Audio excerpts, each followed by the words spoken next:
AITA for refusing to cover my arms at my cousin's wedding. A few years ago I was involved in a very painful and scary accident. Most of me was unscathed, but my arms, mainly my forearms, were damaged. I recovered 80 to 85% of my mobility, and all I have left now are some scars. Most are not that bad, but 3 of them are big and pink, which, because of my slightly darker skin, really stand out. It took me ages to really come to terms with myself. I know it sounds silly, but I had to practice looking in the mirror and telling myself that my arms and my body are fine, and how silly it is to worry about this kind of thing. Fast forward to this year, where I get an invitation to be a bridesmaid in my cousin's wedding, which will take place late next year, when my cousin and her fiancé predict COVID to have died down. The first red flag, which I did not pick up on, was when my cousin video called me to show me the bridesmaid dress I'd be wearing, sleeveless, and completely identical to the other 7 bridesmaids' dresses. I got up at one point to grab a pair of shoes to show her, leaving the camera on as I did so. When I returned, she had a strange look on her face, and she said she'd have to call me later, and hung up. A week later, she calls me, tearily, telling me that I'm so sorry to do this, but my best friend X ruined her dress and you are the only one with the same size dress. I clearly knew where this was going, and I told her I didn't mind, etc. After some small talk we finished the call. Again, I didn't think much of it. Then, a few days ago, my cousin calls to ask what I ended up deciding to wear. I was a bit confused, as this seems very early to worry about a wedding taking place next March, but I pulled a few options out of my closet to show her. Her response was don't any of them have sleeves? No, they all look very pretty though, I answered. After a pause, she sighed heavily and said, look, I don't know how else to say this, but I don't want your arms in my pictures. They're just so ugly. Even if you're not a bridesmaid, you'll still be in the pictures. And then she burst into tears. I was speechless. I felt angry, hurt, and shocked all at once. She kept sputtering and blubbering about how horrible my arms would look in her high-def photos. I was still speechless, angry, tears getting ready to pour out. Finally, I found my voice and said, I don't care how you feel about my arms. I spent months coming to terms with my body, and I see no reason to hide it. If that's a deal breaker,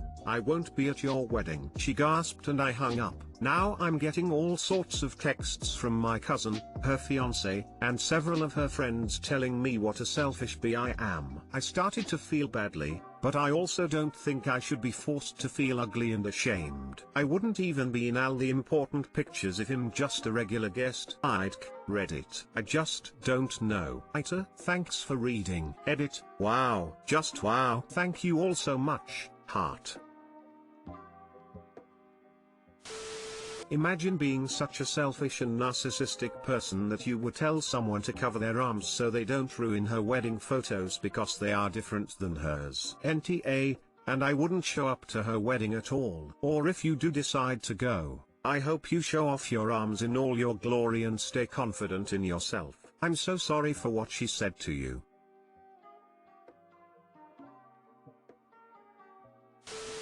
Thank you everyone for your kind and encouraging words. I think not going to this wedding would be much better for my mental health than attending. My cousin has always been a little shallow, but it really did hurt this time. Thank you, Reddit, for helping me feel better about removing this woman and her cohorts from my life. NTA. Why do people get so insane about weddings that they are willing to treat people like crap? I am so sorry, and please know that your scars are not ugly. Your cousin is ugly for acting that way.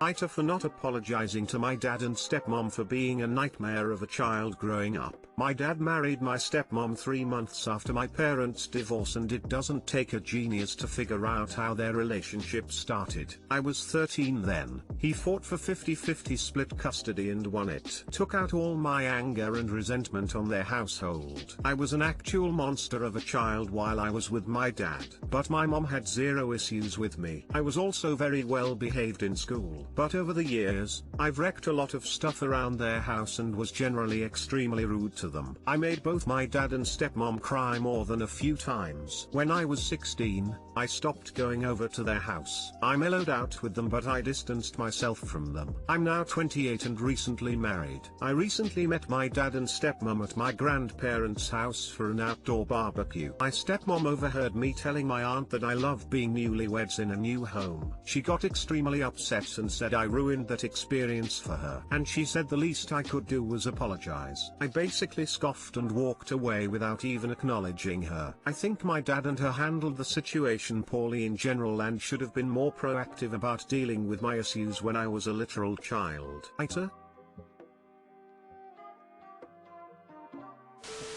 NTA. You could hardly be expected to celebrate a marriage built on the wreckage of your parents' marriage. You were 13, your mother was devastated, and your father chose to antagonize you by expecting you to live with this woman half of the time. What exactly did he think would happen? Bed, maid, lie.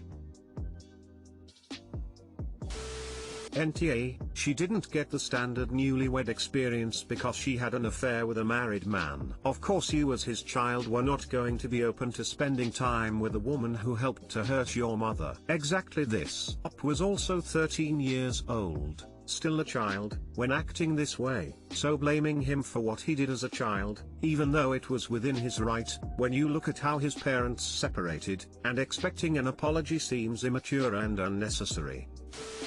NTA. I'm surprised by the R votes as well. They chose to have an affair, got married within 3 months, which gave you no time as a 13-year-old to process your new family dynamic, subjected you to watching the hurt upon your mother, didn't do family therapy and never offered an acknowledgement or apology themselves to you. It's easy with 2020 hindsight to think there were better ways to deal with her passive aggression with something better than a scoff and to walk away, but considering your history with them, you could have done a lot worse too, which shows your past actions were of a deeply hurt child. Now that things are settled and you are an adult, you could say something like, I was destructive when I was young and if I could have expressed my pain differently, I would have. However, I didn't receive any help in coping with my own loss after your divorce, the sense of betrayal your marriage represented, or the change in living situation that I had no control of. If you would like to pay for family therapy so we can improve our relationship, I am open to it. If not, let's agree to leave that chapter behind us because neither of us were saints, but one of us was a child that needed support.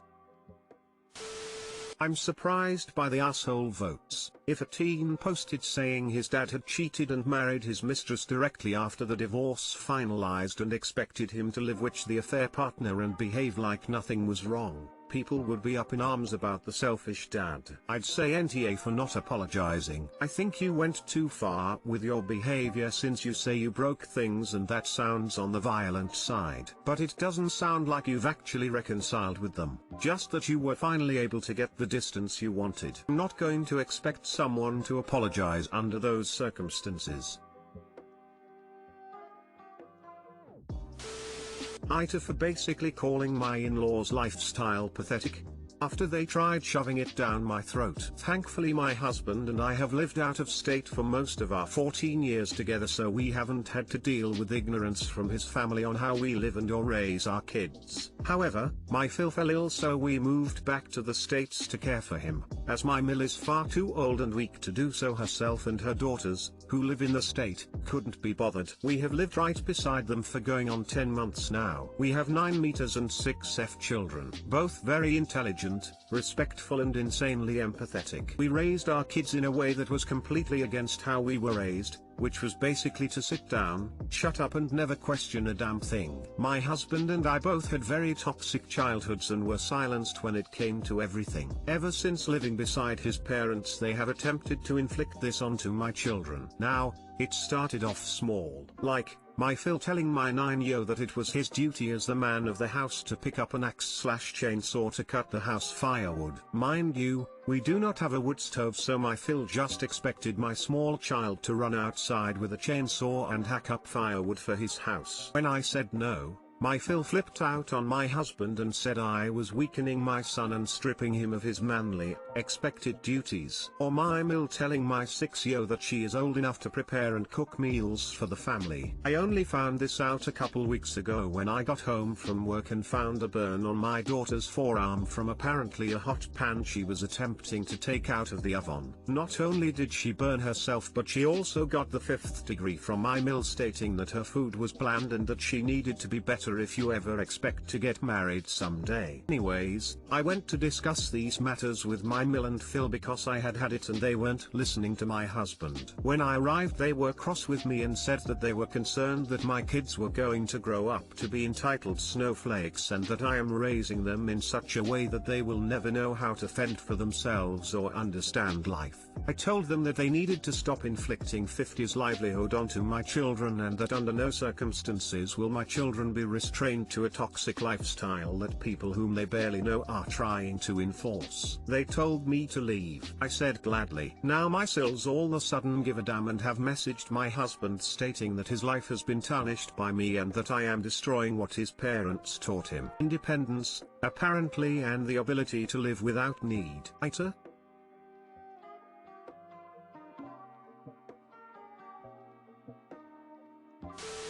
NTA, fuck them and the horse the sill pretends to ride in on. Move back to where you were and let them fend for themselves. If it's this bad and you stay, then you will be TA for inflicting this upon your kids. In-laws aren't going to magically change overnight. If the sills are so hell-bent on upholding archaic, sexist ways of living, how is it that the male child is the one doing the caregiver for the aging parents? Where is their sense of duty as the nurturing gendered children? /s.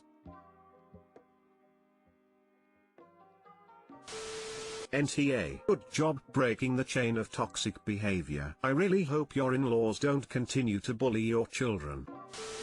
NTA, but I think the priority is talking to your kids about how grandma and grandpa are confused, and to not listen to them when they say something your kids have never heard before. If they ask you to do something that sounds strange, come get a parent, even if they're being mean about it. And if they ever hit you, run away from them and tell a parent immediately.